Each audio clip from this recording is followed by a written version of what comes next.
আল্লাহর অলিদের মাজারগুলাতে হাত দিতে তাদের হাত কাঁপে না, কারণ তাদের গুরু আব্দুল ওয়াহাব নজদি আল্লাহ রসুলের মাজারে হাত দিত, তার হাত কাঁপেনি। তাদের পূর্বপুরুষরা কারবালার জমিনে ইমাম হুসাইনের গলায় ছুরি দিতে হাত কাঁপেনি, ঠিক কিনা?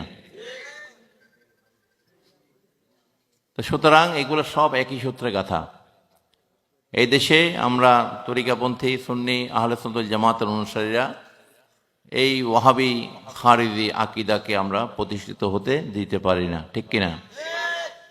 তারা বিভিন্ন কলা কৌশলে তারা এই দেশের মধ্যে ঈদে মিলাদুন্নবী, ওরস ফাতিহা, আউলিয়া কেরামদের স্মরণগুলা বন্ধ করে দিতে চায়। তরিকতের কার্যক্রম, সুফিবাদী কার্যক্রম, শান্তি সম্প্রীতির কার্যক্রমকে তারা এই দেশে বন্ধ করে দিতে চায়। এটা হচ্ছে তাদের সাথে আমাদের মূল শত্রুতা।